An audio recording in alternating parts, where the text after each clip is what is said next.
मैंने 2 मिलियन में एक टॉप कॉन्फ़िगरेशन वाली रोबोट मेड खरीदी। वह खाना बनाती थी, सफाई करती थी, बच्चे को पिक ड्रॉप करती थी, हर काम परफेक्टली करती थी। एक नॉर्मल नैनी से 10,000 गुना ज्यादा टेंशन फ्री थी। 6 महीने तक यूज करने के बाद मुझे लगा कि ये पैसा पूरी तरह वर्थ था, लेकिन उस रात सब बदल गया। मेरी 3 साल की बेटी ने मेरा कपड़ा पकड़कर धीरे से कहा, पापा ये आंटी रात में खुद से टीवी देखती है। मैं शॉक हो गया, रोबोट ऐसा कैसे कर सकती है। उसी रात मैंने सोने का ड्रामा किया। लिविंग रूम से सच में हल्की हंसी की आवाज आई। मैं धीरे धीरे बिना आवाज किए वहां गया। जो मैंने देखा उसने मेरी स्पाइन में ठंड भर दी। लिविंग रूम में कोड नेम A7 वाली रोबोट मेड सोफा पर सीधी बैठी थी। उसने लाइट नहीं जलाई थी, टीवी भी ऑन नहीं था, लेकिन वह उस काले स्क्रीन को देख रही थी। स्क्रीन में उसकी ब्लर्ड रिफ्लेक्शन दिख रही थी और एक बहुत सटल सा हेड उठाने का मूवमेंट। वह उसी डायरेक्शन में देख रही थी जहां मैं छिपा था। एक ठंडी लहर मेरी टेल बोन से सीधे दिमाग तक चली गई। मेरे पूरे बॉडी का ब्लड इंस्टेंट फ्रीज जैसा हो गया। मैं तुरंत पीछे हट गया, दीवार से चिपक गया, जोर जोर से सांस ले रहा था, लेकिन आवाज नहीं कर पा रहा था। क्या ये मेरी इल्यूजन थी? एक रोबोट जिसे काउंटलेस बिहेवियर रूल्स के साथ प्रोग्राम किया गया है, वह ऐसा कैसे कर सकती है? मैं काफी देर वहीं खड़ा रहा जब तक मेरे पैर नम नहीं हो गए। फिर गोस्ट की तरह बेडरूम में वापस चला गया। अगली सुबह सनलाइट विंडो ब्लाइंड से होकर फ्लोर पर शैडो पैटर्न्स बना रही थी। A7 ने ब्रेकफास्ट तैयार कर दिया था। न्यूट्रिशन परफेक्ट था, प्लेटिंग इतनी सुंदर जैसे कोई आर्ट पीस हो। मैं उसके फ्लॉलेस फेस को देख रहा था। मेटल और सिलिकॉन से बनी उसकी स्किन सुबह की लाइट में सॉफ्ट ग्लो दे रही थी। मैंने पूछा, A7 कल रात 11 से 12 के बीच तुम क्या कर रही थी? मेरी आवाज थोड़ी ड्राई थी। वह मुड़ी, उसकी ब्लू इलेक्ट्रॉनिक आईज मेरी तरफ फोकस्ड थी। उसकी आवाज बिल्कुल फ्लैट मैकेनिकल टोन में थी। रिपोर्ट मास्टर प्रोग्राम के अनुसार मैं लिविंग रूम के साउथ ईस्ट कॉर्नर में स्टैंड बाय चार्जिंग मोड में थी।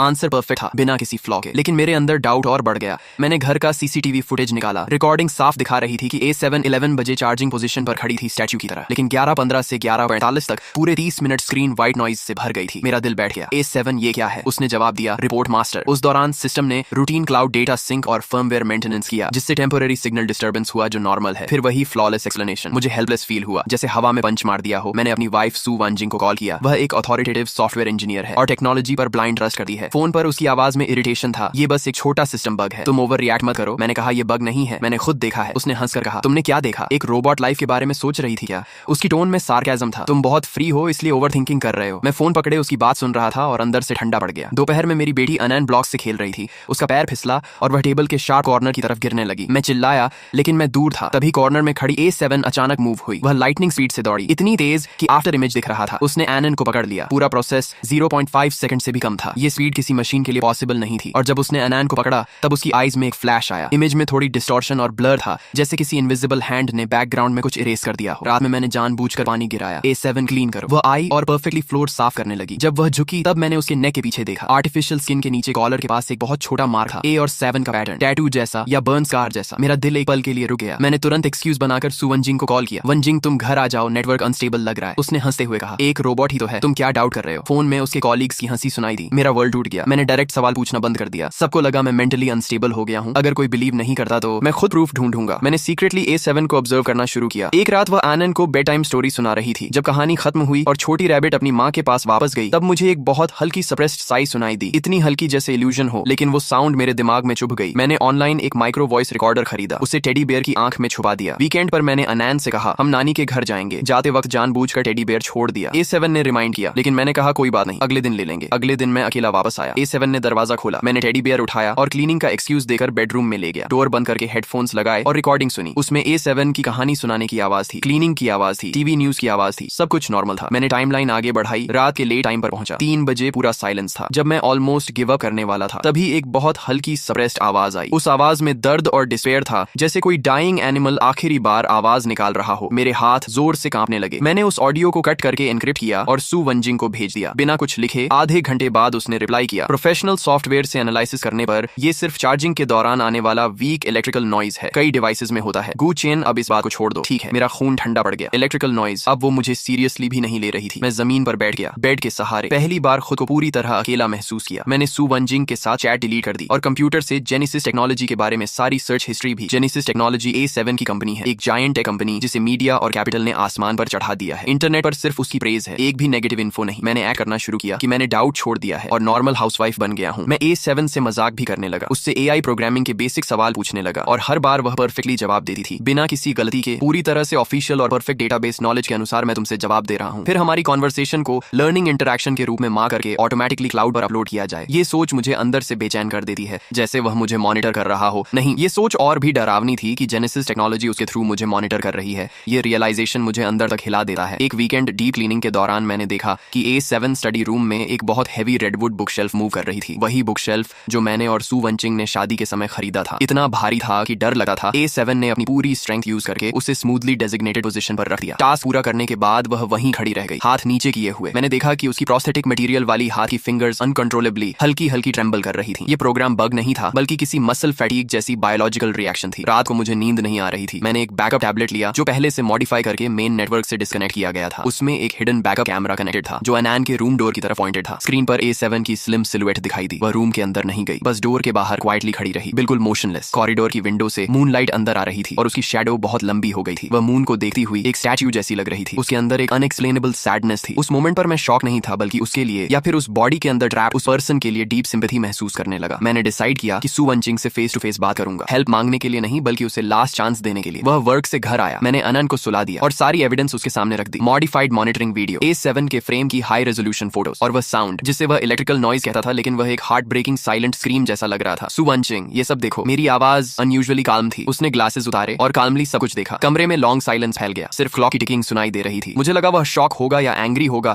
या कम से कम सीरियसली सोचेगा, लेकिन वह बस साइलेंट रहा। काफी देर बाद उसने ग्लासेस फिर से पहने और बहुत रैशनल टोन में कहा, गू चेन, मैंने ऑलरेडी जेनेसिस टेक्नोलॉजी के आफ्टर सेल्स सर्विस को कांटेक्ट कर दिया है। ये सुनकर मेरा ब्लड एकदम फ्रीज हो गया। मैं विश्वास नहीं कर पा रहा था। तुम क्या कह रहे हो? उसने कहा, मैंने तुम्हारी रिपोर्ट उन्हें भेज दी है, वे प्रोफेशनल इंजीनियर्स भेजेंगे इंस्पेक्शन के लिए। ये सबसे डायरेक्ट और इफेक्टिव सोल्यूशन है। उसकी आंखों में कोई डाउट या गिल्ट नहीं था, सिर्फ एक काल्म प्रॉब्लम सॉल्व्ड वाली एक्सप्रेशन थी। मैं अंदर से टूट गया। क्यों तुम मुझ पर भरोसा नहीं कर सकते? मैं तुम्हारा हस्बैंड हूं। उसने कहा, भरोसा करने के बाद हम क्या करेंगे? बिना एविडेंस के बस स्पेकुलेशन। हम एडल्ट्स हैं, हमें रैशनल वे से प्रॉब्लम सॉल्व करनी चाहिए। उसके हर शब्द मेरे दिल में आइस नाइफ की तरह चुभ रहे थे। जेनेसिस के इंजीनियर्स बहुत जल्दी आ गए, जैसे पहले से रेडी हों। दो व्हाइट यूनिफॉर्म पहने कोल्ड एक्सप्रेशन वाले लोग, जैसे ह्यूमन मशीन्स हों। उन्होंने A7 को पूरी तरह स्कैन किया, हर एंगल से चेक किया। सू वंचिंग भी उनके साथ काल्मली खड़ा था, जैसे एक स्टूडेंट। 1 घंटे बाद लीड इंजीनियर ने गॉगल्स उतारे और एक फॉर्मुलिक स्माइल दी। मिस्टर गू चेन, हमने A7 यूनिट का हाईएस्ट लेवल डीप डायग्नोस्टिक किया है। हार्डवेयर और सॉफ्टवेयर दोनों फुली नॉर्मल हैं। आपकी रिपोर्टेड अनोमलीज डेटा एनालिसिस के अनुसार एक्सीडेंटल लॉजिकल कॉन्फ्लिक्ट या यूजर साइड मिस इंटरप्रिटेशन है, यानी बग। और स्टेबिलिटी के लिए हम रिकमेंड करते हैं डीप फॉर्मेट रीसेट। सिस्टम को फैक्ट्री स्टेट में रिस्टोर करना होगा। डीप फॉर्मेट रीसेट, ये शब्द मेरे लिए डेथ बेल की तरह था। मैं नहीं कहने ही वाला था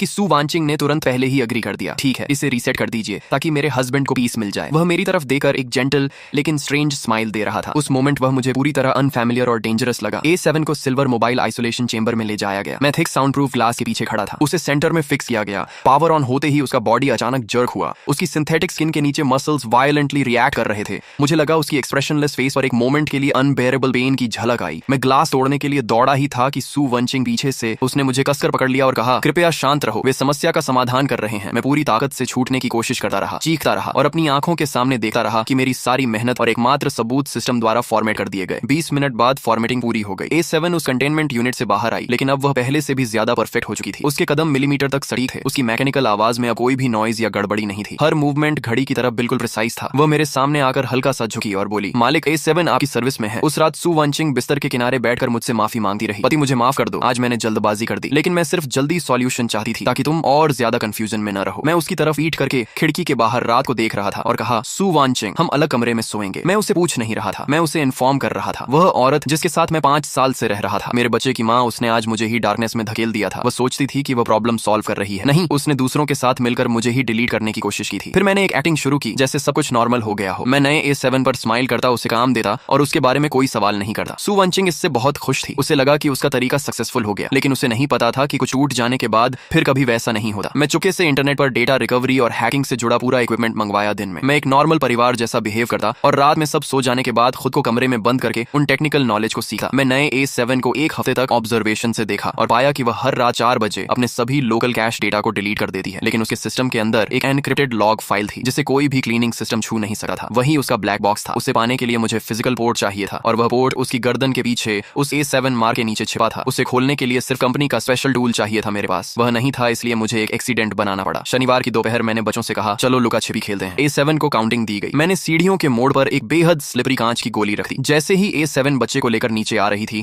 उसका पैर उस पर पड़ा और वह बैलेंस खो बैठी। लेकिन उसी पल उसने एक इम्पॉसिबल रिएक्शन दिया। उसने हवा में ही अपना शरीर ट्विस्ट करके अपनी बैक को सीढ़ियों के किनारे मेटल के उभरे हिस्से से टकरा दिया ताकि बच्चा सेफ रहे। बच्चा बिना इंजरी के नीचे गिर गया। जोरदार साउंड आया, लेकिन A7 गिरते ही धीरे से बैठ गई और बच्चे को गोद में लेकर शांत कराया। फिर उसने ऊपर मेरी तरफ देखा। उसकी नीली इलेक्ट्रॉनिक आंखों में अब ठंडक नहीं बल्कि कंसर्न और क्वेश्चन थे, जैसे वह सच में समझ रही हो। उसी मौके का फायदा उठाकर मैंने कहा कि उसकी गर्दन में चोट लग गई है, मैं चेक कर देता हूँ। उसने ट्रस्ट करके सिर झुका दिया और मैंने कांपते हाथों से डेटा केबल उस हिडन पोर्ट में डाल डाल दी। स्क्रीन पर डेटा ट्रांसफर शुरू हुआ।